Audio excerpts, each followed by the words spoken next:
Praise the Lord. आप सभी को जय मसीह की। प्रभु यीशु मसीह के मधुर मीठे नाम में आप सबको जय मसीह की।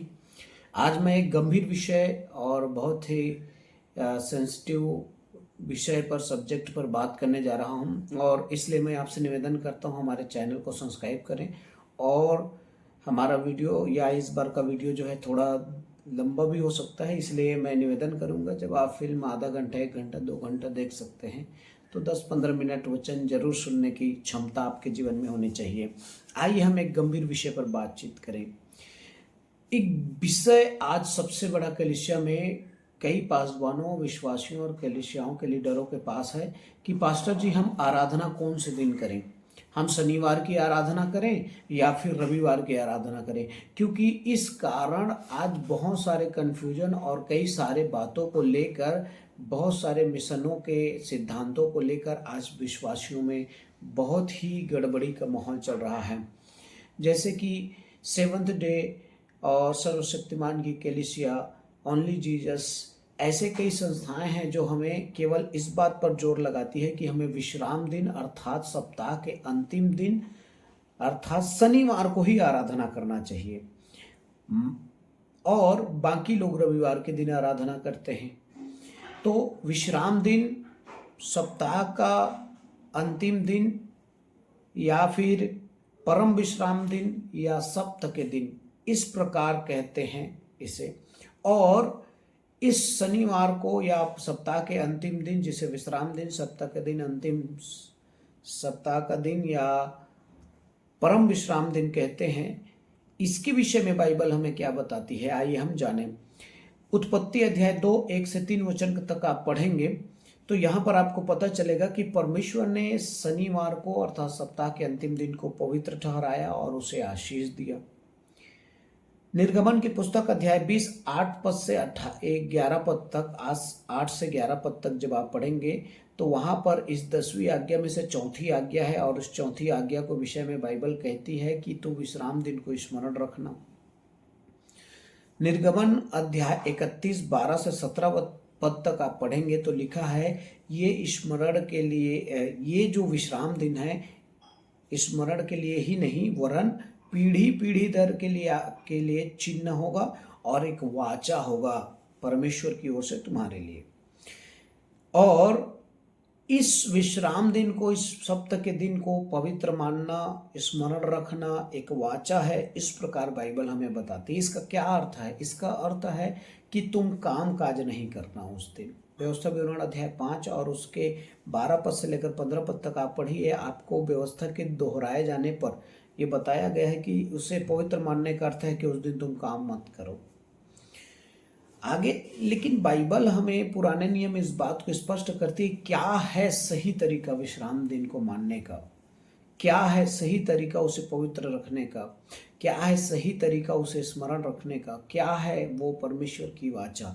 यदि आप उसके विषय में पढ़ना चाहेंगे तो यशायाह 58 अध्याय 13 और 14 वचन में लिखा है, और उसके बाद 15 वचन में भी उसकी वाचा की आशीष लिखा गया है। तो यहाँ पर लिखा है सही विश्राम दिन मानने का मतलब है उस दिन तुम अपनी इच्छा पूरी ना करो, इस दिन का सम्मान करो, अपने मार्ग में ना चलो और अपनी ही बात ना करो। ये है विश्राम दिन या सप्ताह के दिन, शनिवार अर्थात सप्ताह के अंतिम दिन को मानने का तरीका। लेकिन क्या हम नए नियम के लोग, हमें इसे मानने की जरूरत है? क्या हम प्रभु यीशु मसीह के पर विश्वास करने वाले लोग, नए नियम की कलीसिया, पहली सदी की कलीसिया, क्या इसका पालन करें या ना करें? आइए हम इस विषय पर थोड़ी देर ध्यान दें। प्रभु यीशु मसीह ने अपने आज्ञाओं में कभी भी सप्ताह के दिन को मानने के विषय में नहीं कहा, वरन उसने ये कहा कि मैं व्यवस्था को पूरा करने आया हूं। यीशु मसीह ने कभी भी व्यवस्था पालन करने के लिए हमें कहा नहीं, वरन क्रूस पर पूरा हुआ कह के उसने पूरा व्यवस्था को क्रूस पर समाप्त कर दिया या पूरा कर दिया या पूरा हुआ वो। यीशु मसीह सप्ताह का प्रभु था, बाइबल हमें इस बात को बताती है। इसलिए हमें कभी भी यीशु को, इस कारण हमने कभी भी यीशु मसीह को जो है सप्ताह का पालन करते देखा नहीं है। सप्ताह के दिन वो बीमारों को चंगा करता था, सप्ताह के दिन जो है लंगड़ों को चंगा करता था, सप्ताह के दिन जो है वो अंधे को दृष्टि दान दे देता था, उसने कई चमत्कार किया और वो कभी भी सप्ताह के नियमों का पालन नहीं किया है। और क्यों नहीं किया है? क्योंकि यीशु मसीह व्यवस्था को बदलना चाहते थे। पूरा तो किया, पूरा करने के बाद एक नई व्यवस्था को आरंभ किया। या यूं समझ लीजिए, आप जानते हैं फसह का पर्व पुरानी व्यवस्था थी, लेकिन नए नियम की व्यवस्था क्या है? प्रभु भोज। अगर प्रभु यीशु मसीह नए नियम की कलीसिया को सप्ताह के दिन मानने के लिए कहता तो वो खुद अपने जीवन में पालन करता और वो फसह को भी मानता, वो उसे बदलता नहीं। और हम देखें पहाड़ी उपदेश में यीशु मसीह जो है सभी 10 आज्ञाओं को उसने व्याख्या किया है नए नियम के दृष्टिकोण से। नए नियम के दृष्टिकोण अलग है, पुराने नियम के दृष्टिकोण अलग है। यीशु मसीह ने सभी आज्ञाओं को नए नियम में और भी जो है गहराई से समझाया। तो सप्ताह के दिन, इतने बड़े आशीष के दिन, स्मरण रखने के दिन, वाचा के दिन को कैसे वो भूल सकता था? क्यों उसने नहीं सिखाया? क्योंकि यीशु मसीह ने व्यवस्था के सारे नियम समाप्त कर दिया था और सप्ताह की व्यवस्था की आज्ञा को यीशु मसीह ने अपने लोगों को, कलीसिया को, पहली सदी की कलीसिया को, प्रेरितों को कभी नहीं दिया, न उसे मानने के लिए विवश किया। प्रिय प्रभु के लोगों, पौलुस भी स्पष्ट लिखता है कि व्यवस्था पूरी हो चुकी है और हम नई व्यवस्था यीशु मसीह में आरंभ करते हैं अपने जीवन में। इसलिए रोमियो की पत्री 3 अध्याय 21-22 ध्यान से पढ़िएगा, 6 अध्याय 15 पद और 2 अध्याय रोमियो 12 से 16, 17 पद और 19 पद और रोमियो 7 अध्याय 1 से लेकर 6 पद, गलातियों 3 अध्याय से 4 अध्याय, ये पूरा पढ़िए। और उसके बाद इब्रानियों में जब आप पढ़ेंगे 8 अध्याय 7, 8 और 13, 9 अध्याय इब्रानियों 15 पद, 10 अध्याय 16 पद, तो आपको पता चलेगा ये व्यवस्था पुरानी हो चुकी थी, इसीलिए इसे बदलना जरूरी था। पहली सदी की कलीसिया जो है कभी भी सप्ताह के नियम को पालन नहीं किया, वरन हमें ये स्पष्ट दिखाई देता है कि पुरानी व्यवस्था यीशु मसीह में पूरी हो चुकी है।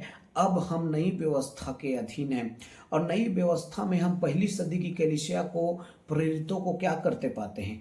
पहली सदी की कलीसिया ने सप्ताह के पहले दिन को माना, सबसे अधिक महत्व दिया। क्यों ऐसा किया? क्योंकि हम जानते हैं कि प्रभु यीशु मसीह पहले दिन जी उठा, सप्ताह के पहले दिन जी उठा। 28 अध्याय मत्ती 1 से लेकर 3 पद हम ये देखते हैं कि पौलुस ने आज्ञा दी है कि सप्ताह के पहले दिन तुम दान भेंट लेकर आना। पहला कुरिन्थी अध्याय 16 उसके 1 और 2 वचन।